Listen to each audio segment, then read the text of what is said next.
Bonjour à toutes, bonjour à tous, ravi de vous retrouver pour cette 6e étape du Dauphiné. Mais avant de vous parler de ce qui attend les coureurs aujourd'hui, on va revenir sur ce qui s'est passé hier avec vous Laurent. Salut Laurent. Bonjour. On va revenir évidemment sur cette victoire étincelante de Romain Bardet, ce coup de force, ce coup de poker. Oui, et ce pari réussi. Oui, absolument. Romain Bardet a été bien inspiré en attaquant à 200 mètres du sommet du col d'Alos. Il s'est lancé dans la descente en solitaire, avec beaucoup de maîtrise, ce qui lui a permis de creuser un écart conséquent. 1 minute 20 au pied de l'ultime ascension vers Pralou. C'était suffisant pour résister au retour des hommes forts à l'arrière. Il remporte une victoire de prestige sur une épreuve du Pro Tour. Et donc victoire de Romain Bardet, alors qu'à l'arrière vous parliez des favoris. Vincenzo Nibali a mis le clignotant, il n'est pas encore au top, l'Italien 3 semaines du Tour de France. TJ Van Garderen lui est pas mal du tout, il a réussi à contrer Chris Froome pour se classer 2e de l'étape, 3e Chris Froome donc, et donc Romain Bardet s'impose, il fait un rapproché au classement général, un classement général mené désormais par cet homme, TJ Van Garderen, donc l'américain de la BMC qui prend le maillot jaune et bleu de leader. Il compte 17 secondes d'avance sur l'Espagnol Benatin Josti et 20 sur Romain Bardet. Allez, tout de suite, on va vous parler de la 6e étape qui nous emmène de Saint-Bonnet en Champsaur à Villard-de-Lans-Vercors.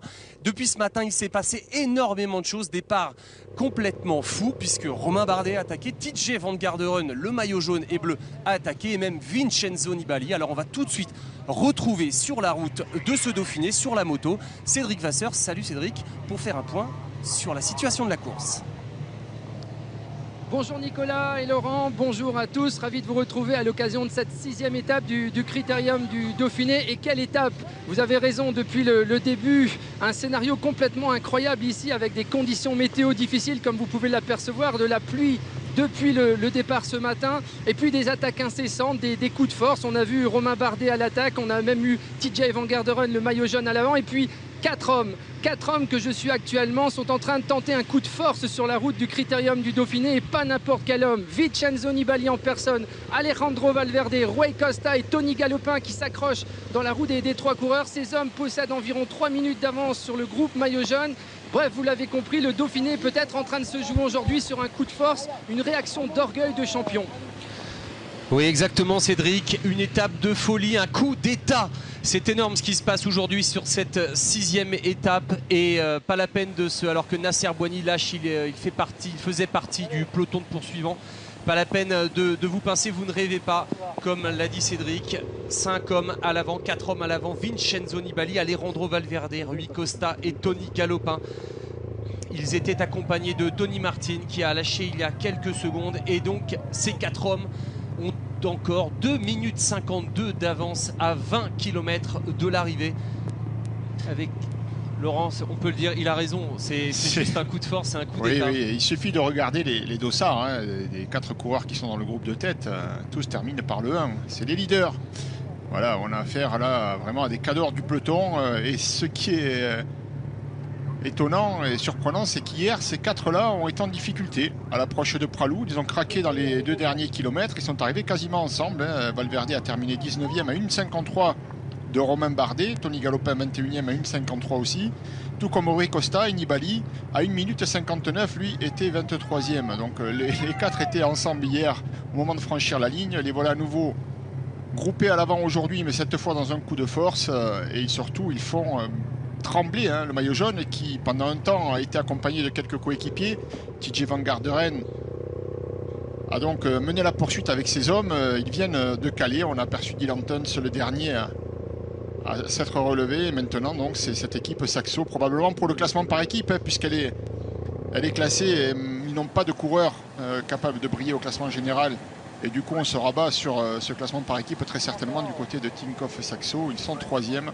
Et puis les Sky de Christopher Froome qui commencent également à prendre le relais, tout simplement parce qu'ils n'ont pas envie de voir le quatuor de tête s'envoler trop loin.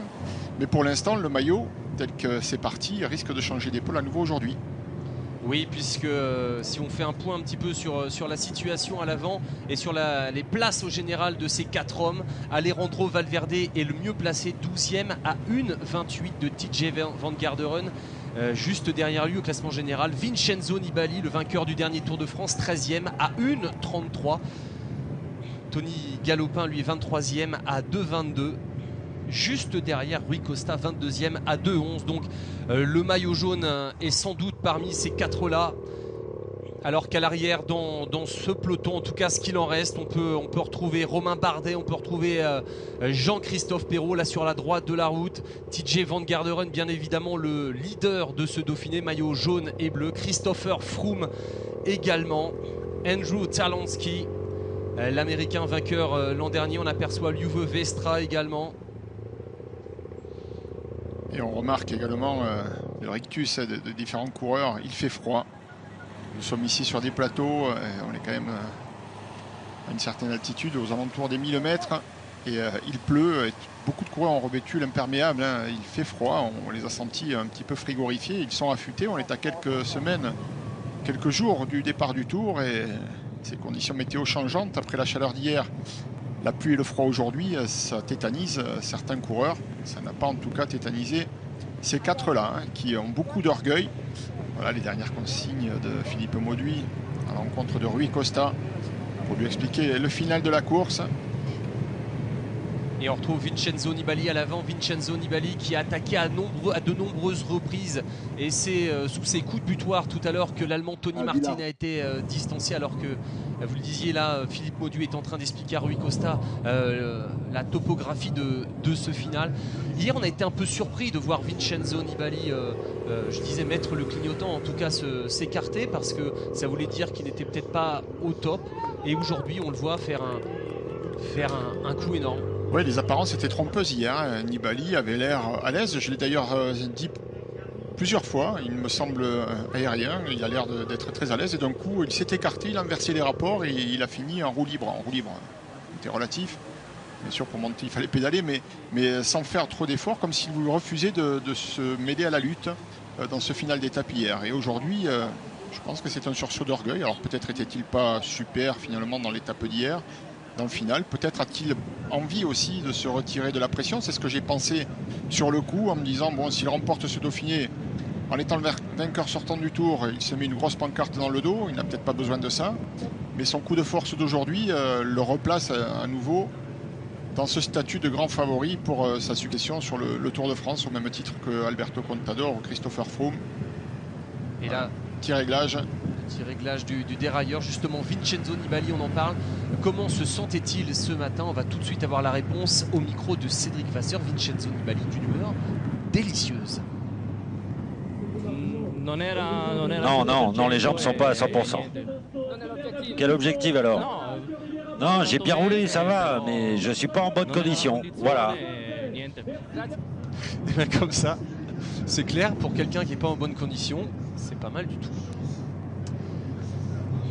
Un mauvais jour finalement hier, et c'est clair que le matin, quand on va signer la feuille de départ avec l'imperméable sur le dos, c'est difficile d'avoir le sourire, hein. Quand on sait que l'on va grimper, peut-être avoir froid, être exposé au risque de glissade, quoique Vincenzo Nibali fait partie de ces coureurs très très adroits sur la machine, et notamment en descente, et surtout quand la route est humide. Et quelle réaction de champion, en tout cas de Vincenzo Nibali aujourd'hui. Alejandro Valverde également n'était pas au mieux hier. Il a été lâché assez vite. Et puis, vous le voyez, comme le disait Laurent, il n'y a que des 1 à l'avant, des leaders, alors que derrière, ça roule. Et ce sont les coéquipiers de Christopher Froome et de Romain Bardet qui essayent de limiter les dégâts. Il reste 16 km, 3 minutes de retard donc pour ce peloton où figure notamment le leader de ce Dauphiné, TJ Van Garderen. Et pour l'instant, c'est toujours Alejandro Valverde qui est maillot jaune virtuel. Et Laurent, une chose en tout cas qui va avoir son importance tout à l'heure, ce sont les bonifications, puisqu'on le sait, à l'arrivée il y a 10, 6 et 4 secondes, et évidemment ça aura son importance. Bien sûr, d'autant plus que l'arrivée convient parfaitement à Valverde, hein, sans même savoir qu'il pouvait être échappé aujourd'hui. En voyant les 2 derniers kilomètres, je l'avais placé dans mes favoris. C'est une arrivée explosive qui lui convient donc parfaitement, mais Nibali c'est aussi un dur à cuire, et l'arrivée lui convient également. Je dirais que les 4 hommes de tête ici, entre Galopin, Rui Costa, Nibali, Valverde, bien, tous évidemment ont les qualités requises pour remporter l'étape aujourd'hui.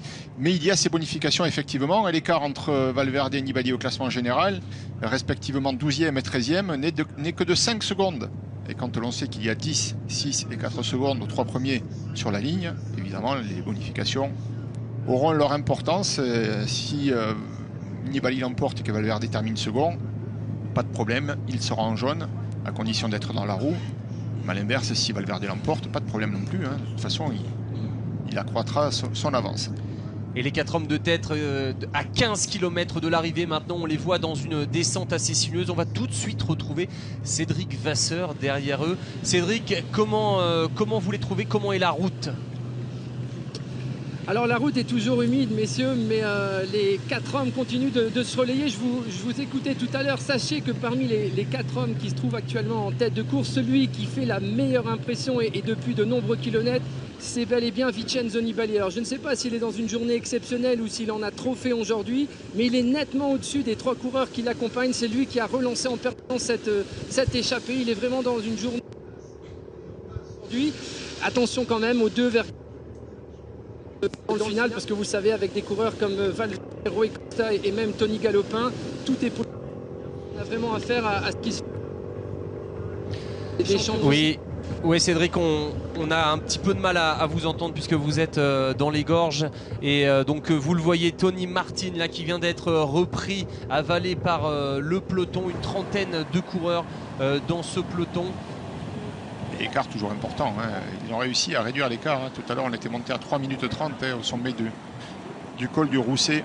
Et le peloton s'était quelque peu regroupé sous l'impulsion des coéquipiers de Vanguard de Rennes. Ils ont réussi à revenir sous les 3 minutes, mais ça repart à nouveau à la faveur des 4 hommes de tête. Et je partage l'avis, bien sûr, de Cédric Vasseur, qui est mieux placé que nous pour s'en rendre compte. Mais il est très à l'aise, évidemment. Vincenzo Nibali, notamment quand ça grimpe, c'est lui qui a donné du rythme à cette échappée.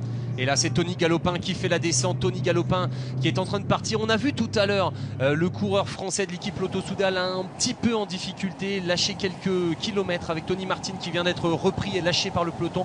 Et Tony Galopin là qui fait la descente à 13 km de l'arrivée. Je vous le rappelle, toujours 3 minutes d'avance pour les 4 hommes de tête, à savoir Vincenzo Nibali, Alejandro Valverde, Rui Costa, lâché à l'instant par Tony Galopin. Tony Galopin, vainqueur d'une étape, vous en souvenez forcément sur le Tour de France l'an dernier à Oyonnax, porteur du maillot jaune et qui a du mal à faire l'écart sur cette descente très très détrempée. Oui, Galopin a emmené cette descente bien sûr détrempée en tête, et Rui Costa qui était en 2e position n'a pas réussi à suivre. Il a fallu que Vincenzo Nibali reprenne les commandes des poursuivants, du petit groupe de poursuivants pour refaire la jonction. C'est un petit peu loin encore, et quand on connaît la valeur de Nibali, Valverde et Rui Costa, inutile de partir de trop loin. En ce qui concerne Tony Galopin, même s'il est très à l'aise en descente, il vaut mieux garder ses forces pour le final. Allez, échappée royale pour cette étape magnifique, cette étape de folie, énormément de suspense à 12 km de l'arrivée. Je vous propose de passer rapidement une page de pub et on se retrouve tout de suite pour le final de cette étape.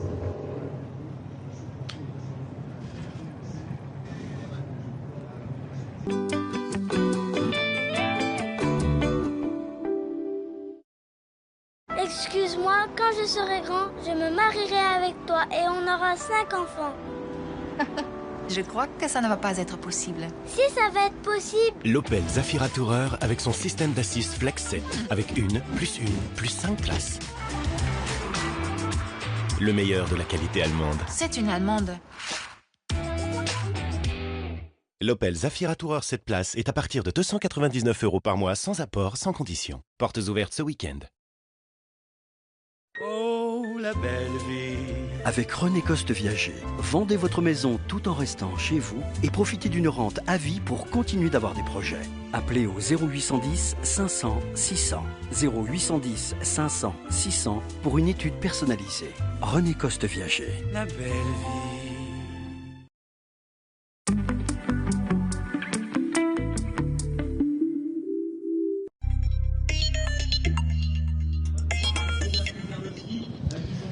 Il reste un peu moins de 12 km dans cette 6e étape du Dauphiné. Toujours 4 hommes en tête et pas n'importe lesquels. Alejandro Valverde, vainqueur de la Flèche Wallonne et de Liège-Bastogne-Liège cette année. Vincenzo Nibali, dernier vainqueur du Tour de France. Rui Costa, ancien champion du monde.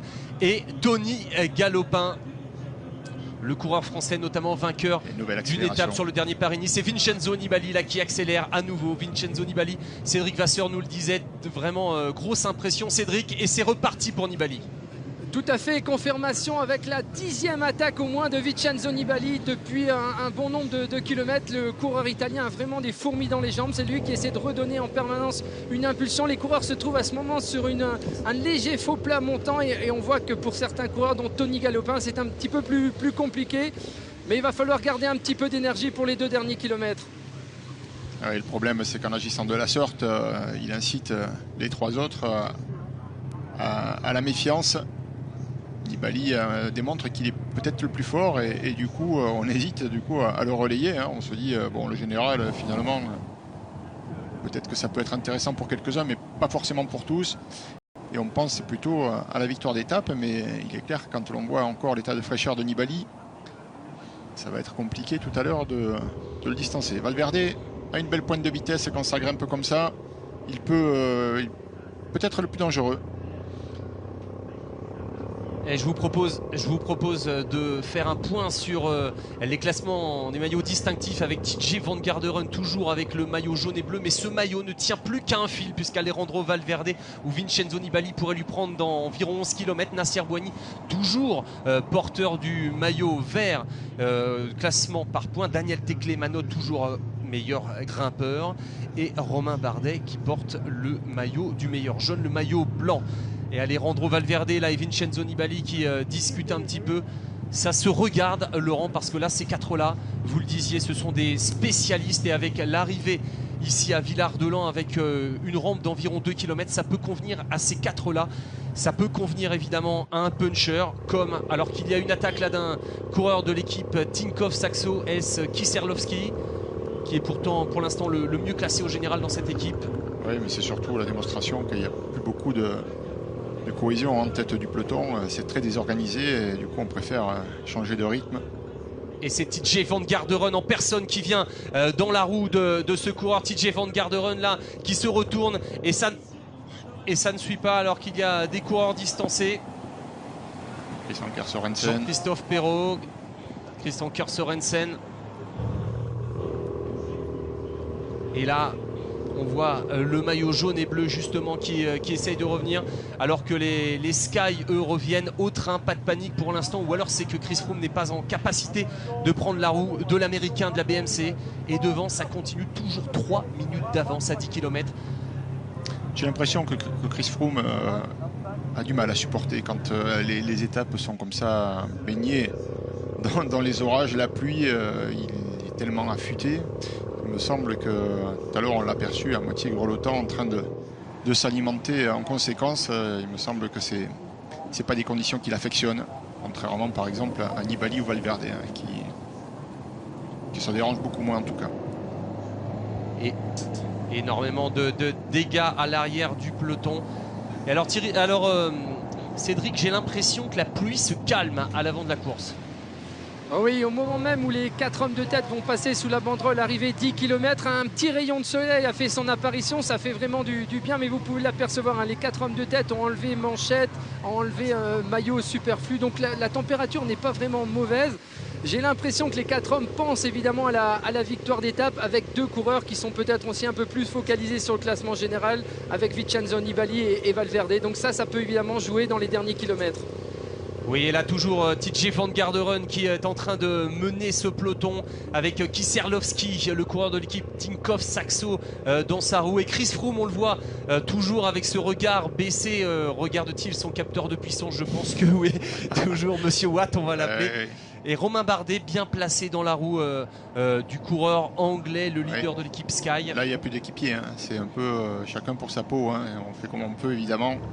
Et à 10 km de l'arrivée, ça pourrait être à l'avantage des 4 hommes de tête, là aussi au niveau des écarts, parce qu'une fois le sommet franchi ici, qui va continuer à produire l'effort devant, en tête de ce groupe. Et ça, si ce n'est Van Garderen peut-être, mais il s'exposerait alors à un contre dans la dernière ascension. Il est un peu pris à son propre piège, TJ Van Garderen. Et toujours les 4 hommes et Tony Galopin qui mènent ce groupe alors que ça va commencer un petit peu à se regarder. C'est déjà le cas depuis environ 4-5 km. La Vincenzo Nibali qui emmène, et c'est en personne donc TJ Van Garderen, le leader de ce Dauphiné. Et oui, il aimerait bien avoir du soutien, mais qui va l'aider? Il est seul. On a vu les Tinkoff Saxo rouler un moment. On pouvait se poser la question de savoir pourquoi. Alors on peut dire que c'est pour Kieserlowski, mais Kieserlowski est quand même loin en général, 24e à 2 minutes 35. Et vous le voyez. Je pense que Nicolas, c'était pour le classement par équipe. Ils sont 3e à 4,02.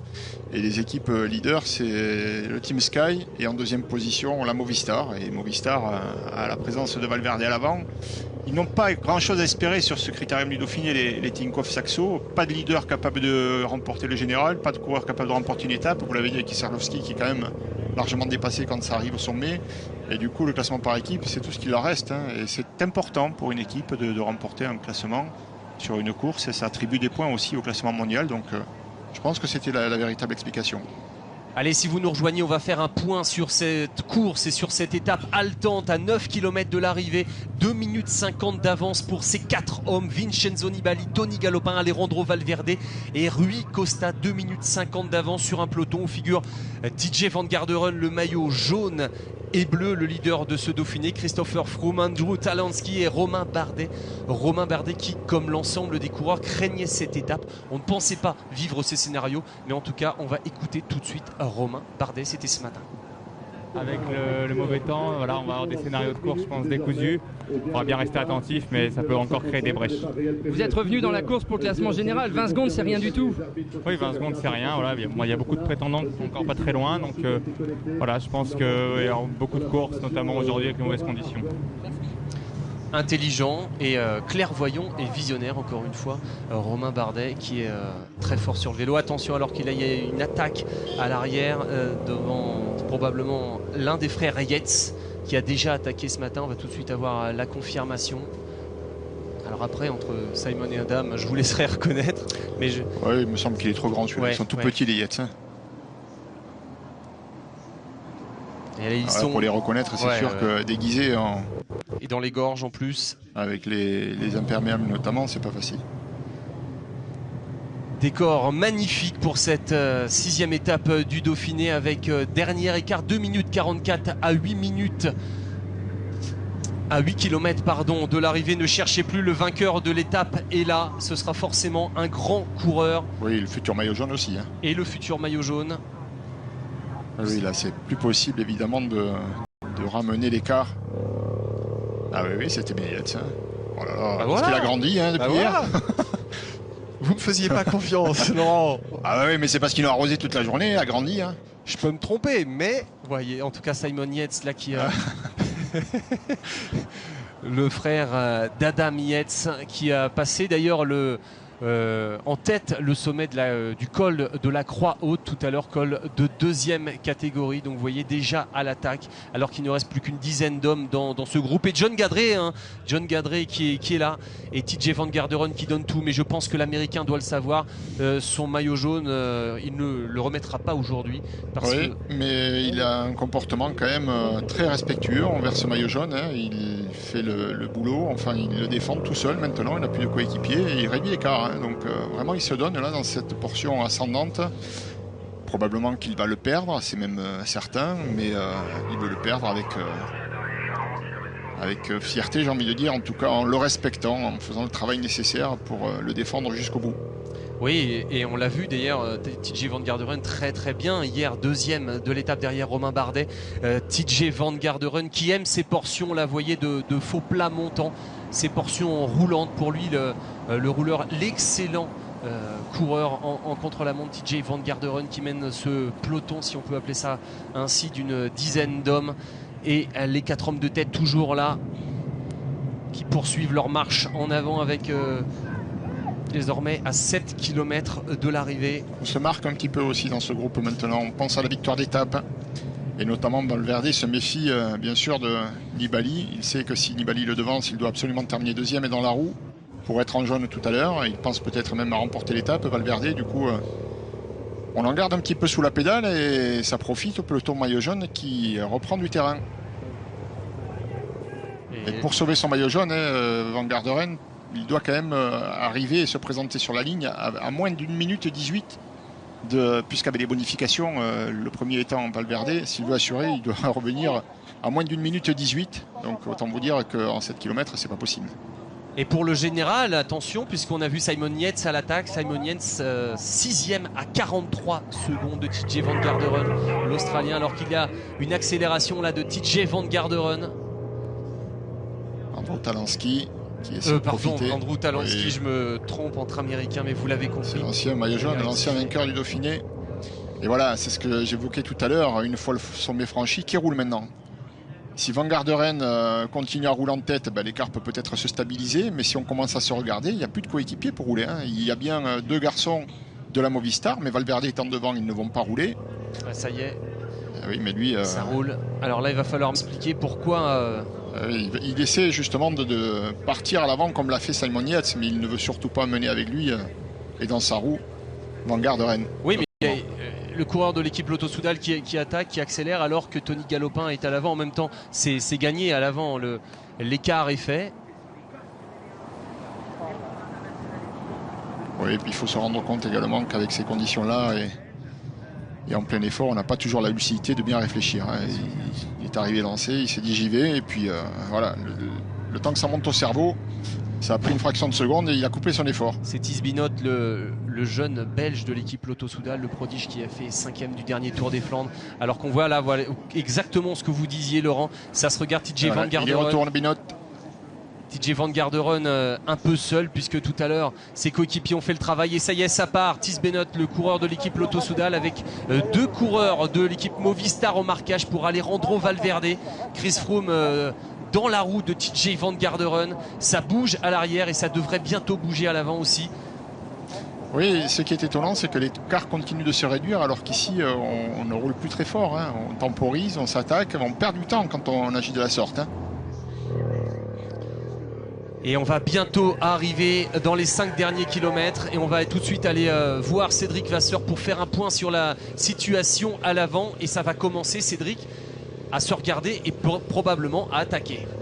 Oui, absolument. Et pour confirmer les propos de Laurent, c'est vrai que les 4 hommes de tête sont en train de se relayer un petit peu moins fort. Je pense qu'on en garde un peu sous la pédale pour justement cette victoire d'étape. Ce qui explique probablement la raison pour laquelle l'écart est en train de baisser un peu. Attention de ne pas trop se regarder parce qu'évidemment, ça peut rentrer relativement vite à l'arrière. Au même moment où les 4 hommes de tête vont passer sous la banderole, arriver 5 km. Et messieurs, Tony Galopin qui était tout à l'heure un peu en difficulté, j'ai l'impression qu'il s'est fait une petite santé. Par contre, celui qui joue, à mon sens, le mieux le coup, c'est Rui Costa, l'ancien champion du monde, qui filoche vraiment et qui compte ses coups de pédale. Alors qu'on a vu l'attaque de Dan Martin à l'arrière, suivi comme son ombre par John Gadret, coéquipier exemplaire pour Alejandro Valverde. Alors que là, exactement ce que vous disiez, confirmation, Cédric, ça commence à se regarder et ça ne roule plus à l'avant. Non, ça roule pas là. On pense à la victoire d'étape, on se marque et ils vont perdre du terrain, alors que à l'arrière ça manque d'organisation. Ils vont perdre du terrain en agissant comme cela. Voilà, et ça essaye de revenir sur Dan Martin, le cousin de Nicolas Roche, ancien vainqueur de Liège-Bastogne-Liège, qu'on a vu pas si mal hier dans l'ascension, puisqu'il a terminé 8e à Pralou. Elle est moins de 5 km maintenant, moins de 2 minutes 18 d'avance pour les 4 hommes. Oui, je le voyais arriver. Romain Bardet sur la droite de la route là qui a glissé. Il est arrivé un peu fort dans ce virage et surtout pas dans la bonne trajectoire. Et on voit c'est la roue arrière qui part juste après la ligne blanche. Romain Bardet, rien de grave, mais il va falloir repartir et Romain Bardet qui va perdre du temps. Il l'a pas bien pris. Il prend trop large là. Il est obligé à un moment donné de tirer sur le guidon pour ne pas sortir dans le décor et forcément, il a décroché de l'avant. Il y avait peut-être d'ailleurs un petit peu un corps gras sur la route, du gasoil ou autre chose, mais c'est mouillé, ça glisse. Alors que Dan Martin... c'est un manque d'attention, surtout que c'est un coureur à droit. Quand on voit la descente qu'il a été capable de mener hier dans le col d'Alos, avec beaucoup d'adresse et de maîtrise, là, il était très certainement trop détendu, pas assez concentré, les mains en haut du guidon. Il n'a pas bien anticipé ce virage. Peut-être une faute due davantage à de l'inattention, un manque de concentration. Lui pourtant qui aime la pluie, alors que Tony Galopin là qui place un contre à 3 km 900 de l'arrivée, et ça se regarde derrière, vous le voyez. Rui Costa s'est retourné. Profiter, c'est bien. Nibali lui a dit vas-y toi t'as qu'à y aller. Alejandro Valverde n'y va pas non plus. Oh, ça sent bon pour Tony Galopin, il ne faut pas le laisser partir parce que Tony Galopin est un puncher, un finisseur, et à 4 km de l'arrivée ça sent bon, Laurent, pour le coureur français. Regardez, on revoit son attaque. Oui, mais il a attaqué l'autre jour à Sisteron à 1 km 500 de l'arrivée. Il est en forme, Tony Galopin, et il met la pression maintenant sur ses adversaires. Il sait aussi, il les connaît parfaitement, il sait aussi qu'à la régulière, sur une arrivée aussi exigeante que celle-là, il est certainement battu par un Valverde ou un Nibali. Et du coup, il a bien joué son coup en partant comme ça à 4 km de l'arrivée, profiter de ces quelques 2 km ici favorables, ça pourrait lui permettre de prendre une vingtaine de secondes d'avance. 2 km favorables, vous le disiez Laurent, puisqu'après il y aura une côte pour arriver à Villard-de-Lans, côte 2000, une côte de 2,200 km à 6% de moyenne. Et donc c'est une côte qui peut totalement correspondre aux qualités de puncher de Tony Galopin, Laurent. Oui, enfin, ça dépend qui c'est qu'on a avec. Oui. Ça dépend avec qui on est. Mais effectivement, oui, c'est pas la côte qui va lui faire peur, c'est plutôt les garçons qui l'accompagnaient qui posent problème et qui l'incitent à agir de la sorte maintenant. Et c'était bien vu. C'était certainement sa seule possibilité de pouvoir gagner, et il la tente à fond. Il a bien capté. C'est le moins bien classé des 4. Tony Galopin, il est à 2 minutes 22, lui, du maillot jaune, à près de 45 secondes de Valverde. Donc le maillot jaune, c'est pas pour lui. La victoire d'étape, c'est la seule chose qui pouvait l'intéresser, et il a bien remarqué également que Valverde et Nibali étaient au marquage. On a déjà vécu 3 victoires des coups de coureurs français ces derniers jours, avec 2 victoires de Nasser Bouhanni au sprint, la victoire hier de Romain Bardet, et aujourd'hui un autre Français est en train de nous enthousiasmer, c'est Tony Galopin là qui est parti pour un sacré coup. Il était accompagné de 3 grands coureurs, Alejandro Valverde, Vincenzo Nibali et Rui Costa, alors que ça ne roule plus à l'arrière dans le peloton. TJ Van Garderen. On aperçoit également Joaquim Rodriguez qui aurait beaucoup aimé cette arrivée, mais Joaquim Rodriguez a été piégé. Ça ne roule plus personne pour aider TJ Van Garderen, complètement seul. Et pourtant, il ne perd pas beaucoup de temps. Il en reprend même. Et ça y est. Allez, on attaque la dernière partie. 2 km de l'arrivée. Tony Galopin, c'est dur plateau. Ici.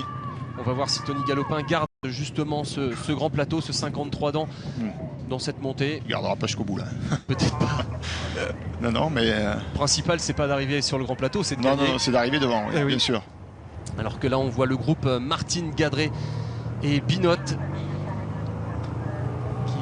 qui relance.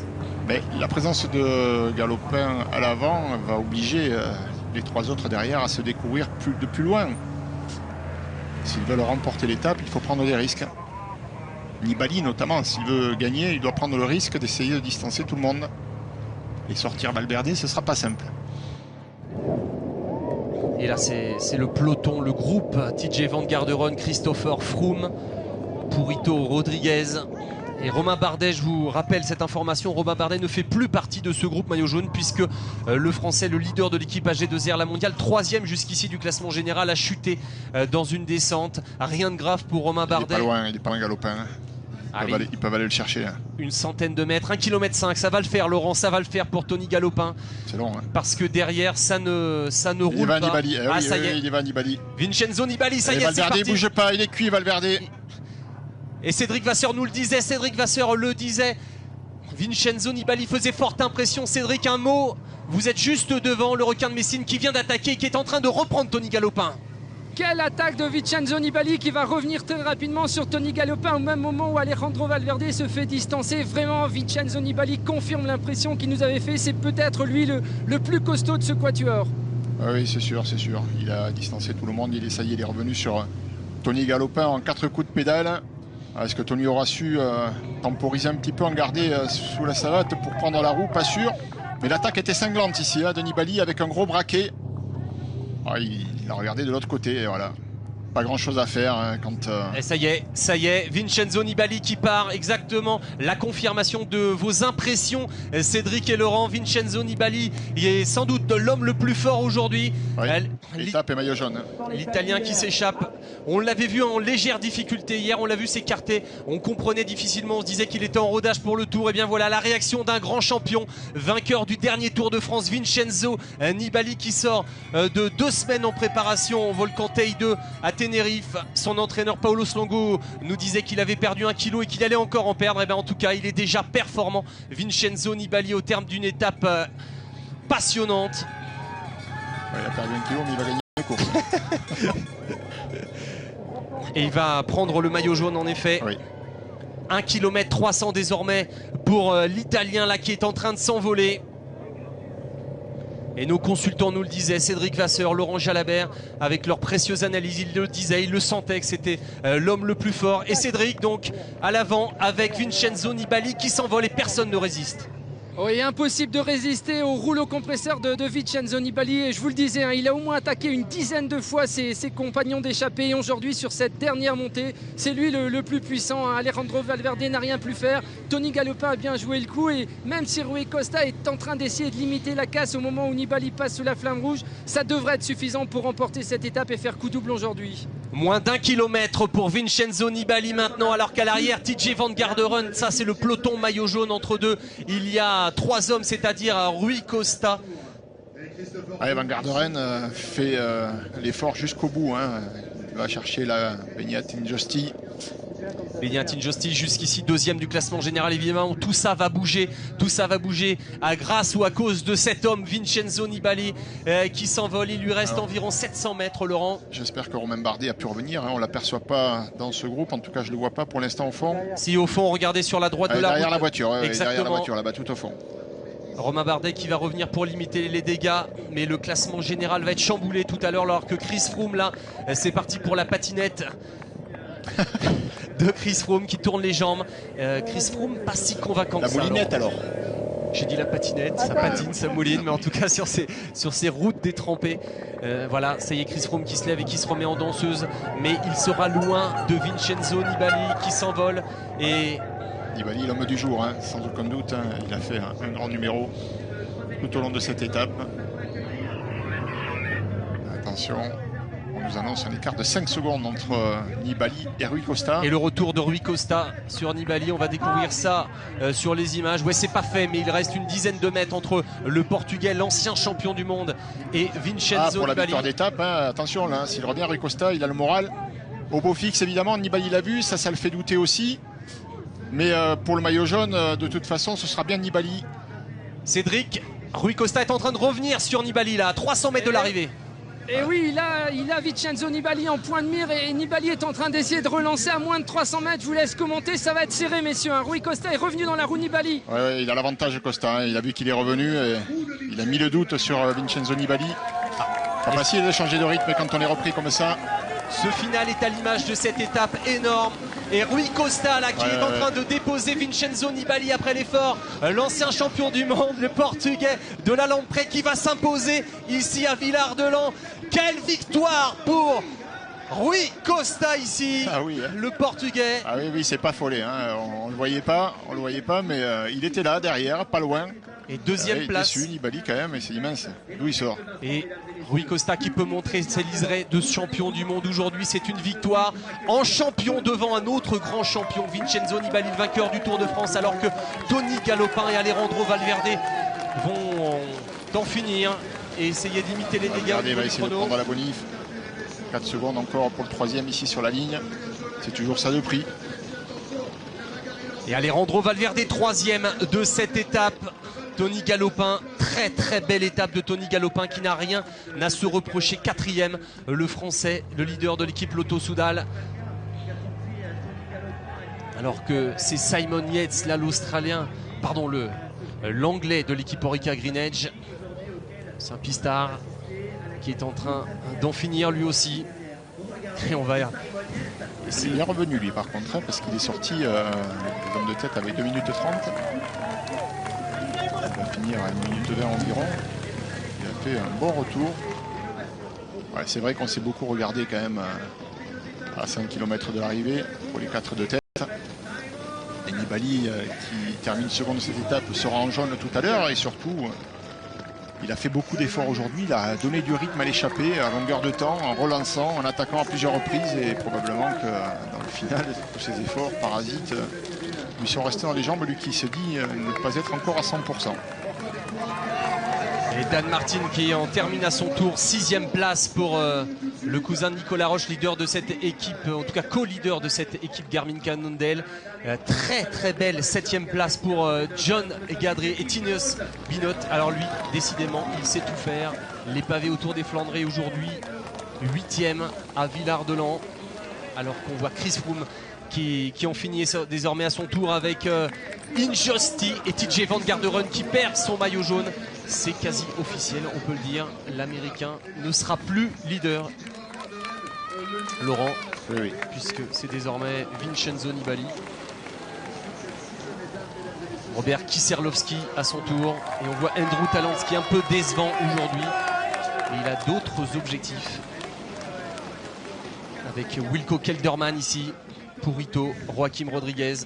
Quelle étape, Laurent, quelle étape on a vécu avec vous. Oui, et la moyenne 40-700 alors que voilà Romain Bardet qui arrive à son tour après avoir glissé tout à l'heure. Ouais, c'est dommage parce qu'il perd du temps là. Avec le coude légèrement en sang. Série. Oui, on a vécu une belle étape avec une moyenne quand même hallucinante parce que bon, c'est pas de la très haute montagne, mais il n'y a pas eu beaucoup de plats aujourd'hui. Hein. C'était sans cesse des toboggans. Ça veut dire tout simplement que ça a roulé très fort de part en part. Hein. Les coureurs ont fait la course. Très très belle étape avec des leaders qui se découvrent de loin. Entre hier et aujourd'hui, on est quand même gâté sur ce critérium du Dauphiné. Et on va être honnête, Laurent ne s'attendait absolument pas à un scénario comme celui-là. Évidemment, il y avait des difficultés.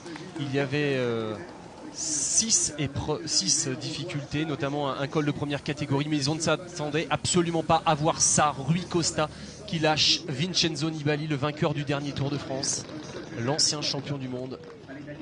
Oui, Nibali était tellement focalisé sur le fait qu'il devait lâcher Valverde pour être en jaune. Il est parti de loin. C'est vrai que la présence de Galopin à l'avant peut-être le faisait douter. L'a incité à prendre l'initiative très tôt dans cette ascension. Et on a vu à ce moment-là Rui Costa y aller, mais de façon progressive, sans se précipiter.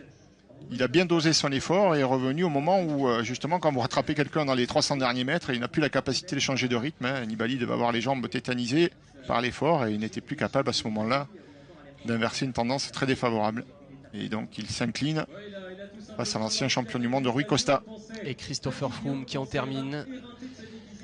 Un rappel donc sur le classement de cette étape. Vous voyez Rui Alberto Faria da Costa qui s'impose en 4h29 avec 5 secondes devant Vincenzo Nibali, l'Italien.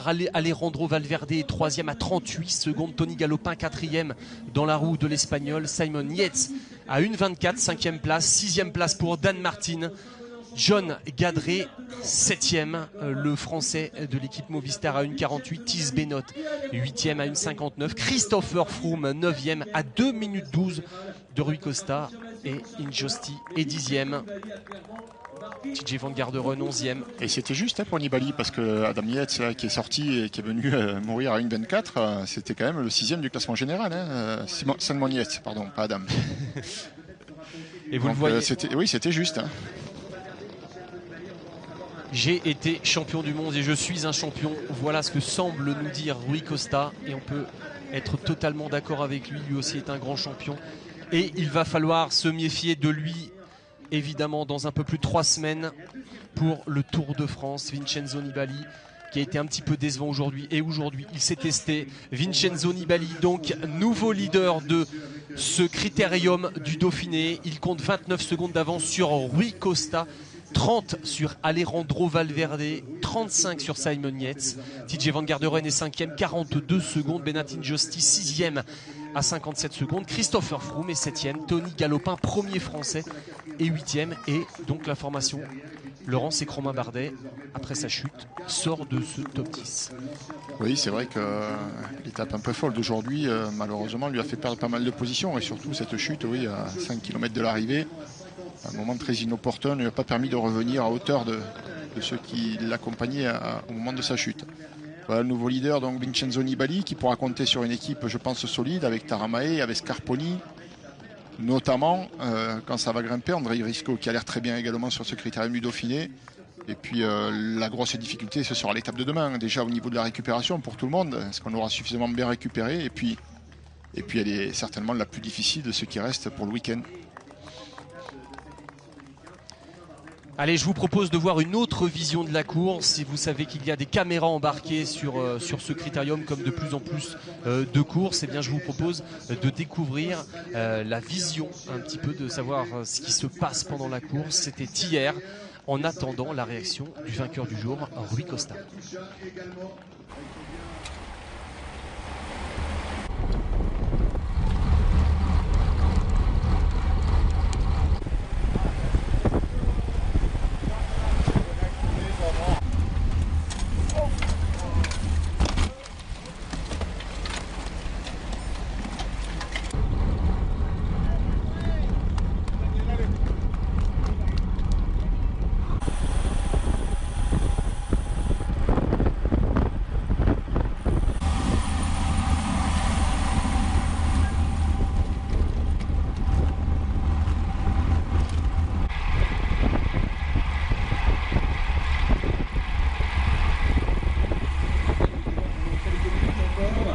Puisque tout a démarré très vite dans cette 6e étape, la moyenne horaire est impressionnante d'ailleurs. Impressionnant, Laurent. C'est vrai que c'est des conditions difficiles. Oui, enfin impressionnant. Moi, ça me parle moins parce que ces images-là, je les ai vécues de l'intérieur, donc ça me parle moins, mais c'est sympa, oui, bien sûr, d'être au cœur de l'action et d'être un membre du peloton par le biais de ces caméras-là. Ça donne en tout cas un regard différent. Allez, on va se quitter sur cette image de Rui Costa, vainqueur d'une étape magnifique aujourd'hui. Je vous dis un mot des rendez-vous du week-end sur France Télévisions. Demain, les 24 heures du Mans sur France 2 dès 14h45. On se retrouve pour la 7e étape du Dauphiné qui promet une nouvelle fois avec une arrivée au sommet à Saint-Gervais-Mont-Blanc à 15h50. Notez bien, 16h55, vous retrouverez les 24 heures du Mans. Et demain soir, la finale du top 14 à 20h45 sur France 2, Clermont-Stade Français, commenté par Mathieu Lartaud et Fabien Galtier. À demain. Pour la cérémonie protocolaire, Stéphane Sanko, le vice-président de la communauté de communes du massif du Vercors, accompagné par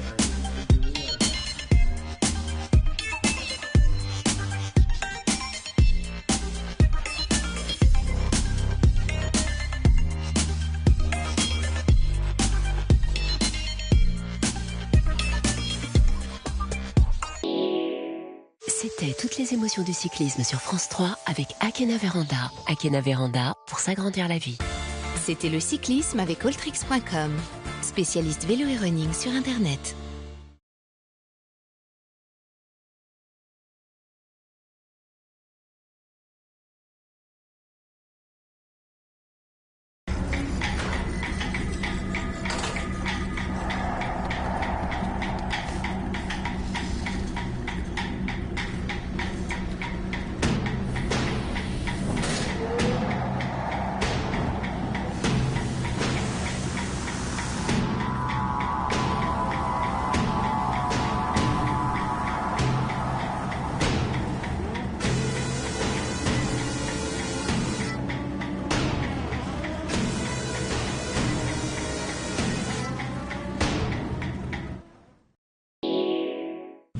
Les 24 heures du Mans avec Motul. Retrouvez les 24 heures du Mans avec Rolex.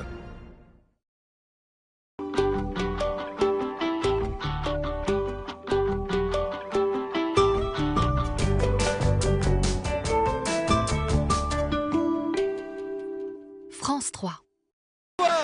De Laurent Fignon qui va prendre quelques poignées de secondes. Laurent Fignon, maillot jaune, vainqueur de l'étape, 50 km ici à Dijon. Plus rien à lui reprocher. Qu'est-ce qui vous rend méchant ou tout à coup sublime? Je sais pas, je crois que le maillot jaune change un homme finalement et ça m'a changé aussi bien avec les autres au point de vue, même avec vous dans les interviews, sur le vélo, un peu partout. Je voulais le remercier d'avoir été présent. Merci. D'avoir eu le courage d'être avec nous et puis lui dire que je compte bien le retrouver l'année prochaine, Laurent. Et puis lui dire aussi qu'en mon nom personnel, tant que je serai là, eh bien vous serez avec nous. Merci beaucoup. Ça m'a évidemment bien touché, ça m'aide évidemment. Et j'ai été très heureux.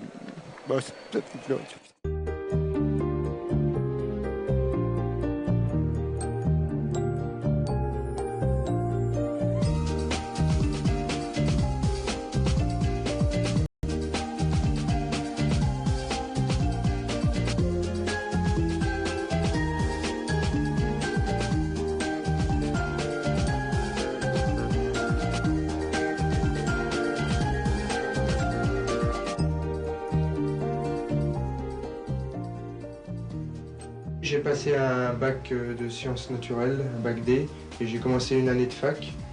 Et j'ai préféré arrêter pour me consacrer carrément au vélo. Je crois que j'ai fait le bon choix. C'était un immense sportif et un homme tellement authentique, tellement attachant. Laurent Fignon, légende du cyclisme et combattant héroïque contre le cancer. Avec ses cheveux blonds, son catogan, ses lunettes rondes, ses allures d'étudiant, il était considéré comme l'intello du peloton. Et il est vrai qu'il a toujours eu une place à part dans le milieu du cyclisme. Lorsqu'un coureur a fait des études et qu'on le sait, c'est parce qu'il a gagné des grandes courses. Forcément, sinon on ne le connaît pas.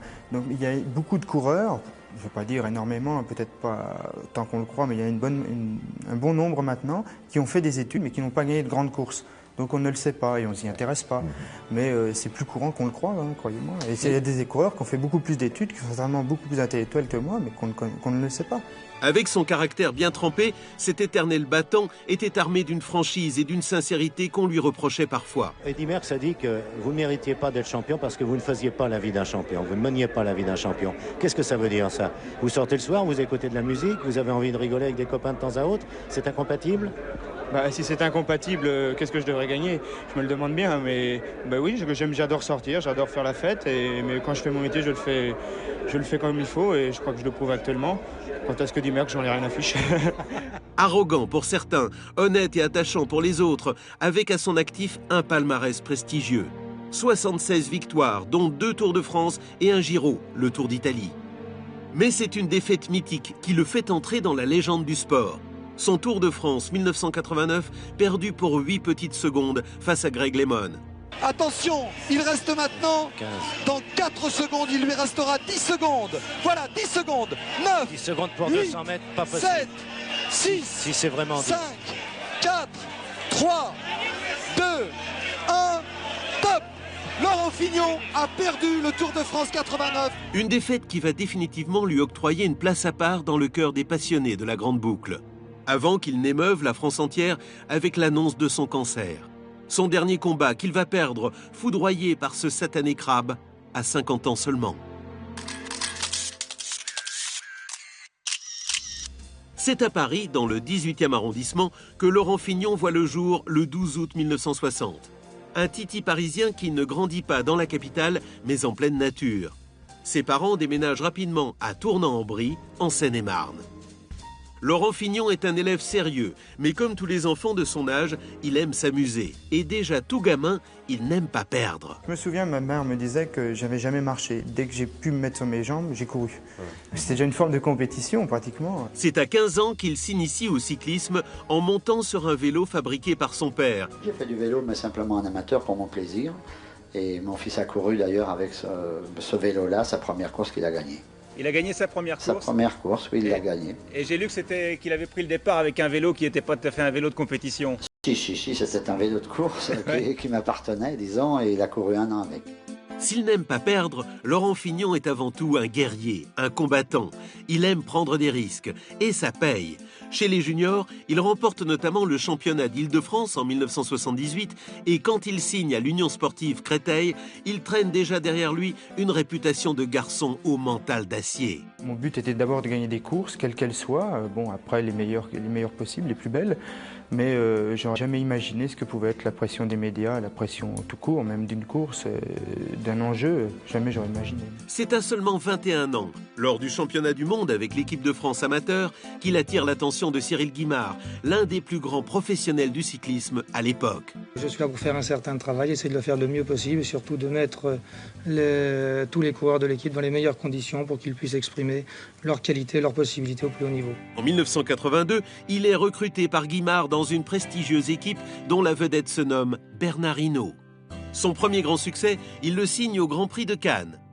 Il mène la course Blois-Chaville en 1982, pourchassé par le peloton, lorsqu'il est victime d'une chute spectaculaire qui le prive d'une victoire annoncée. Oh là là, la chute, c'est terrible. Jean-Michel, Laurent Fignon vient de tomber. Nous sommes à côté de lui.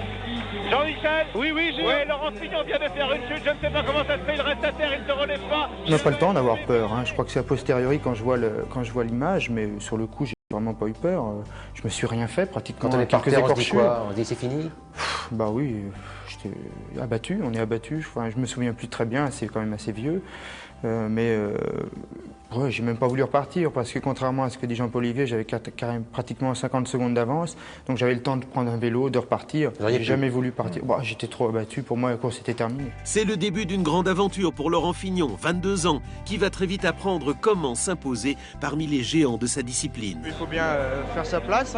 Et moi, je n'ai jamais eu de complexe. J'attaque, je fais ma course. Bon, quand il faut rouler pour Bernard, je roule pour Bernard. Mais quand j'ai quartier libre, je tente ma chance. Laurent Fignon est recruté dans un premier temps pour seconder le mythique Bernard Hinault, une mission qu'il assure avec panache dès son premier Giro. Fignon est alors l'élève de Bernard Hinault et le protégé de Cyril Guimard. Laurent Fignon, à 23 ans, est en train de démontrer que le cyclisme français est encore bien vivant et se porte bien. Fignon est un garçon un brin arrogant. Les conventions, les us et coutumes du cyclisme, très peu pour lui. Il veut donner un grand coup dans la fourmilière. C'est en champion à grande gueule qu'il s'impose dès sa première année professionnelle au Critérium international dans le Var. Oh la vache, pourquoi? Parce que c'est extraordinaire. Ça a été dur. Vous étiez bien renseigné sur les temps par rapport à Chapuis? Oui, Cyril m'a donné les temps à 7 bornes de l'arrivée. J'avais déjà 20 secondes d'avance, mais c'était pas gagné encore. En 1982, Laurent Fignon n'a que 22 ans. Il vit encore chez ses parents et apprend à vivre avec sa nouvelle notoriété. On parle encore de vous dans le journal ce matin? J'ai pas encore bien eu le temps de regarder le journal, mais je crois que oui, encore. Vous parvenez maintenant à réaliser que vous avez gagné le Critérium international? C'est encore difficile, mais enfin, avec tous les coups de téléphone, vous qui venez, je crois que je commence à réaliser que j'ai fait quelque chose. Cette notoriété ne va cesser de grandir tout au long de sa carrière malgré des années en dents de scie. Ce qui ne l'empêche pas de remporter des courses très prisées comme la Flèche Wallonne en 1986. À son palmarès également, la célèbre classique Milan-San Remo, dans laquelle il s'impose à 2 reprises en 1988 et 89. Un véritable exploit.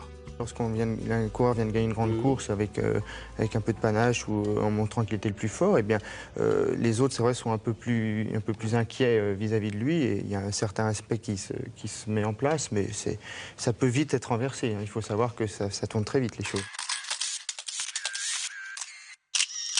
En 1993, il raccroche son vélo à l'issue du Grand Prix de Plouay, en Bretagne.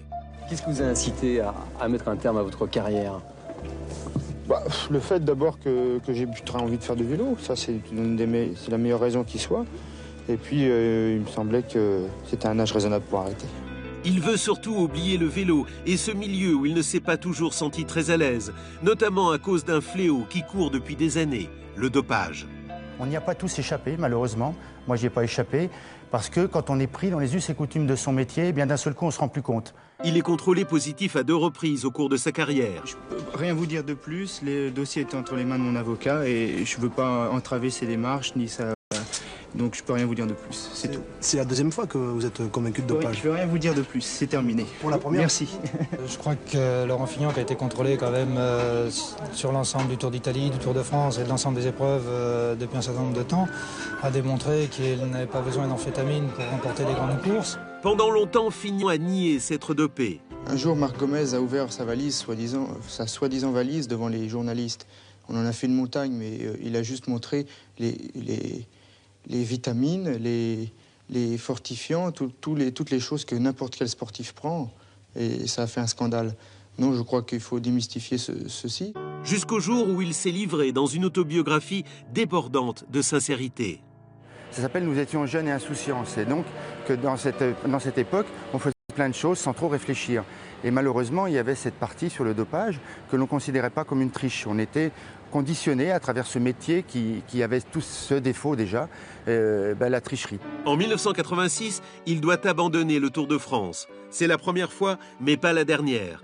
Il doit à nouveau renoncer en 1988 à cause d'un vers solitaire, puis en 90 et 93. Même quand c'est le premier, quand c'est le 5e, le 3e ou le 10e ou le dernier, c'est toujours difficile d'abandonner un Tour de France. C'est jamais une décision prise à la légère, c'est toujours quand il n'y a plus d'autres moyens, parce qu'on ne quitte pas le Tour de France. La plus grande des illusions sportives de Laurent Fignon, c'est ce maudit Tour de France 1989. Un tour au final sensationnel et désormais mythique qu'il va perdre pour 8 petites secondes. 3, 2, 1, top! Laurent Fignon a perdu le Tour de France 89. Greg LeMond l'emporte. Greg en médaillon ici sur l'image proposée par Pierre Badel et Daniel Thierry. C'est fini. Laurent Fignon a perdu le Tour de France. Moment intense, moment d'émotion, Robert. Moment terrible pour Laurent Fignon, puisqu'il faut penser à lui tout en partageant le bonheur de Greg LeMond. Greg LeMond qui ne croyait pas si bien dire, en prévoyant, pour ce qui me concerne, pourquoi je ne gagnerai pas le Tour, ça peut faire rire tout le monde, avec 1 seconde d'avance sur les Champs-Élysées. C'est terrible ce qui arrive. 4 ou 5 secondes. On en est à la joie de Greg. Alors que Laurent, lui, est allé pleurer dans son coin. Vous avez pensé à un moment que vous aviez perdu le Tour, non? On peut jamais savoir. On peut jamais savoir, dit-il. C'est peut-être une des premières fois, c'est même la seule fois dont je me souviens où je me suis écroulé après un contre-la-montre, après une course, parce que j'avais plus de force. Maintenant, je suis resté un long moment sans rien comprendre, sans savoir ce qui se passait. Je ne comprenais pas. Vous saviez que vous aviez perdu? J'ai compris que j'avais perdu, mais je n'arrivais pas à le réaliser. Il était le vainqueur du Tour ce matin. 50 secondes d'avance sur Greg LeMond. Il a perdu, il a tout perdu, car on ne termine pas deuxième du Tour de France. Deuxième du Tour de France pour Laurent Fignon, ça ne veut rien dire, ça ne l'intéresse pas. Laurent Fignon était là pour gagner, il croyait avoir gagné.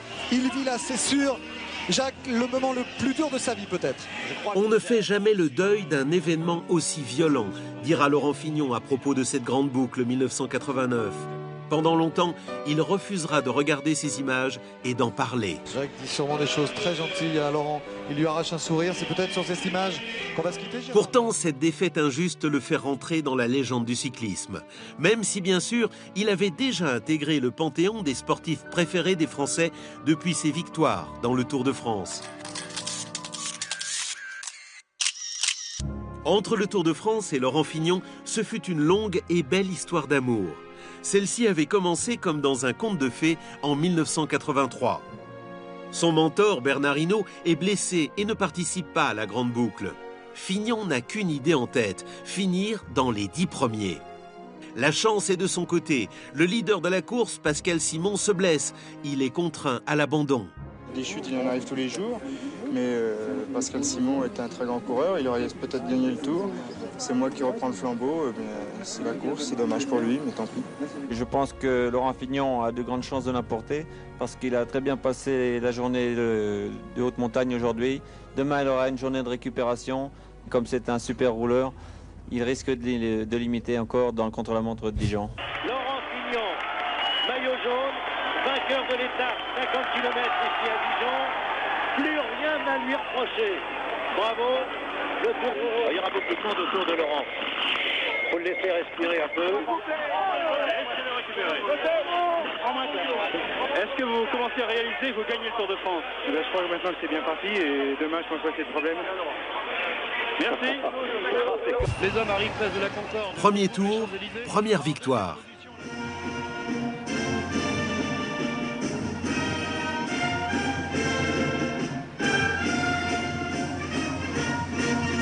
Lors de la remise des trophées des sports d'Antenne 2, Laurent Fignon, encore jeune, se laisse aller à une certaine grivoiserie et se montre maladroit. Dites-moi, il y a une question qu'on vous a toujours posée à laquelle vous n'avez jamais répondu.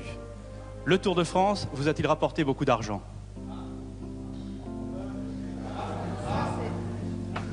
Le succès lui est-il trop tôt monté à la tête? Peut-être. Une chose est sûre, c'est qu'il n'admet pas qu'on remette en cause sa force et son talent. L'année suivante, il convainc ceux qui osent encore douter de lui en remportant d'abord le championnat de France. Oui, mais je savais que je marchais très bien. Le seul problème pouvait être la déception du Tour d'Italie, mais je pense que j'étais assez fort moralement pour l'oublier assez vite. Et bon, aujourd'hui, j'ai gagné une course, ça va encore me me fortifier dans mes ambitions. Mais le rendez-vous que tout le monde attend, c'est bien sûr le Tour de France et le duel au sommet Laurent Fignon-Bernard Hinault. Le tenant du titre face à celui que l'on surnomme le blaireau, déjà 4 fois vainqueur de la Grande Boucle. Hinault se remet d'une blessure et surtout, il n'est plus dans la même équipe que Fignon. Mais le duel va tourner court. Fignon remporte 5 victoires d'étape et démontre sa classe et sa supériorité dans tous les secteurs. Quand on a le maillot jaune et qu'on a gagné 4 ou 5 étapes, on peut plus se permettre de faire un mauvais résultat l'an dernier contre la montre. Et j'étais quand même très motivé. Mais c'est vrai que c'est plus dur de se motiver quand on a déjà gagné le Tour de France et quand on a gagné 4-5 étapes que lorsqu'on est en passe de gagner son premier tour. Dans la montagne, Fignon donne aussi l'impression de voler. Et quand l'orgueilleux Bernard Hinault l'attaque, il le contre et l'humilie. Cyril Guimard monte à la hauteur du maillot jaune pour lui dire d'attaquer et la belle mécanique se met immédiatement en route. Un démarrage meurtrier va décrocher tous ses adversaires. Et Bernard Hinault ne se fait plus d'illusions. Fignon, trop fort pour lui, le Breton se bat aujourd'hui contre lui-même. Je me suis battu, j'ai donné tout ce que j'avais en moi-même et dans la mesure où Laurent Fignon est plus fort que moi cette année. Avec son bandeau jaune et noir sur le front, Fignon a pris sa revanche sur le sort. Et notamment sur le Giro, que l'on vient de lui voler. Fignon, il a déjà gagné le Tour de France, il est encore très jeune, il peut encore gagner le Tour d'Italie et le Tour de France encore, parce que je crois que c'est l'un des plus bons coureurs qu'il y a à ce moment pour les courses d'étape. Cette année-là, les organisateurs auraient tout fait pour qu'un Italien puisse remporter le Giro, quitte à tricher. Normalement, les règlements interdisent l'utilisation du vélo de Moser, oui. Et c'est pour ça que nous n'en avions pas, et d'ailleurs nous n'en avons toujours pas. Vous pensez que Moser, contre la montre, et on va revenir au Tour d'Italie, tire un large bénéfice de sa bicyclette, qui est un engin curieux, mais enfin qui est spécialement étudié pour le contre-la-montre? Il tire un bénéfice, je pense, c'est sûr, même certains. Mais ça n'empêche personne d'en faire autant, donc c'est ceux qui l'ont pas qui ont tort. Laurent Fignon prend sa revanche en 1989, une autre année de gloire. Entre-temps, il a changé de look et arbore désormais son célèbre catogan. Cette année-là, le Français termine numéro 1 mondial de sa discipline après avoir remporté le Giro, mais aussi la course Milan-San Remo.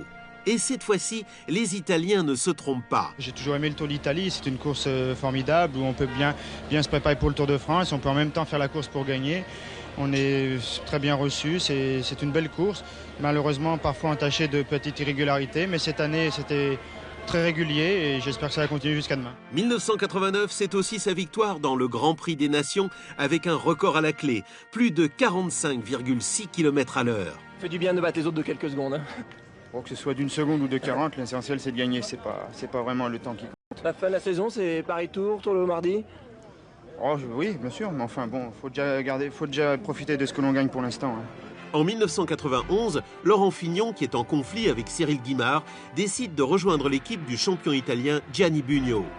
L'année suivante, durant le Tour de France, Laurent signe sa dernière victoire dans les Vosges. C'est un grand jour aujourd'hui pour le cyclisme français. C'est un grand salut pour celui qui remporta 2 fois, vous en souvenez, le Tour de France.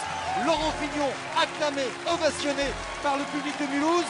Victoire de Laurent Fignon qui va prendre quelques poignées de secondes. Mais ce n'est pas le plus important. Le plus important, c'est cela. La victoire d'étape, le succès de Laurent Fignon. Ce sera son dernier grand triomphe. Suivront quelques années en dents de scie avant qu'il ne raccroche son vélo en 1993 pour une nouvelle vie. Une reconversion d'ailleurs réussie puisqu'il organise plusieurs épreuves cyclistes.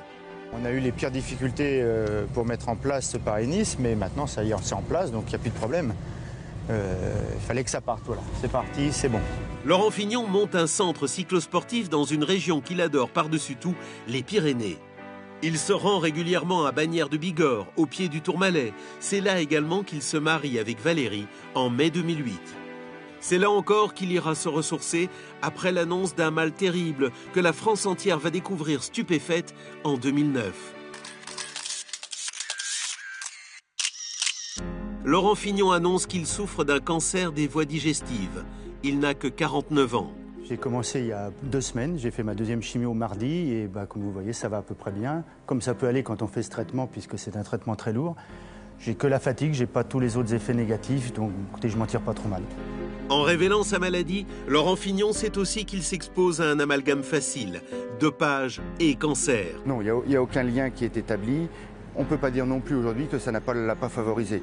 Je n'en sais rien et personne ne le saura jamais, ou peut-être dans 15, 20 ans, 30 ans, si des études sont faites là-dessus. Malgré ce cancer, malgré les séances de chimiothérapie, Laurent Fignon va tenir son rôle de consultant cette année-là sur le Tour, avec dignité comme toujours. Son courage force l'admiration et quand le directeur des sports de France Télévisions lui rend hommage, le champion craque. Je n'avais pas remercié nominativement tous ceux qui ont participé à ce Tour de France. Le seul que je voudrais nommer, c'est celui qui est juste à côté de moi, c'est Laurent Fignon. Je voulais le remercier d'avoir été présent. Ça m'a évidemment bien touché, ça m'aide évidemment. Et j'ai été très heureux.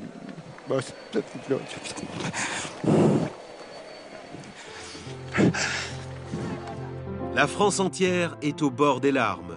Une émotion profonde qui nous envahit à nouveau l'année suivante lorsque Fignon commente le Tour, la voix brisée par la maladie. Bon, mon choix est très simple. Pour ne pas être trop fatigué quand les grandes étapes vont arriver, eh bien voilà, j'ai choisi d'être un peu plus cool sur le départ, de sauter quelques étapes, de revenir de temps en temps. Donc je suis là aujourd'hui, je ne serai pas là demain, je ne serai pas là après-demain, je reviendrai samedi, et puis là je serai quand même là après un peu plus souvent. Un mois plus tard à peine, le 31 août 2010, le cancer emporte Laurent Fignon à l'âge de 50 ans seulement. Ces obsèques ont lieu quelques jours plus tard au Père-Lachaise, en présence de nombreuses personnalités, tandis que les hommages se multiplient. On n'est jamais préparé à ce que ça aille si vite, quoi. Je suis attristé, c'est comme ça. La dernière photo qu'on a fait ensemble sur le Tour de France, où il était avec moi sur le podium, où on lui avait offert ce titre de grand combattant pour lutter contre cette maladie. Et tout ça, ça va rester dans ma tête. Quand on sait ce que c'est qu'une chimio et continuer à commenter le Tour de France devant des millions de téléspectateurs, chapeau, chapeau le champion. Laurent Fignon, l'éternel battant, le puncher, a perdu son dernier combat. Malgré son optimisme, malgré sa joie de vivre, malgré son moral de vainqueur, il aura trouvé plus fort que lui. Quand j'ai pas gagné, je suis frustré, à moins qu'il soit passé des choses, que je n'ai pas fait la course, etc. Mais vous avez toujours été comme ça? Oui, dans les moments où j'ai préparé une course pour la gagner, que je ne l'ai pas gagnée, même si j'ai fait une belle course, je suis frustré, forcément, parce que je voulais gagner, j'ai envie de gagner, il n'y a que ça qui compte. Donc c'est pas la haine de battre un tel ou des revanches, etc., comme beaucoup de journalistes le pensent. Moi, c'est gagner uniquement, il n'y a que ça qui compte. On se souvient de son palmarès, l'un des plus beaux du cyclisme français. 2 Tours de France, un Giro, des classiques prestigieuses et une défaite mémorable, mythique, qui l'a fait entrer dans la légende du sport. Véritable star du peloton, atypique avec son catogan, ses lunettes rondes et son franc-parler, Laurent était un enquiquineur et un râleur sans doute, mais c'est aussi pour cela qu'on l'appréciait. Pour vos victoires, votre sincérité, votre orgueil et votre panache, nous vous avons tant aimé, Monsieur Fignon.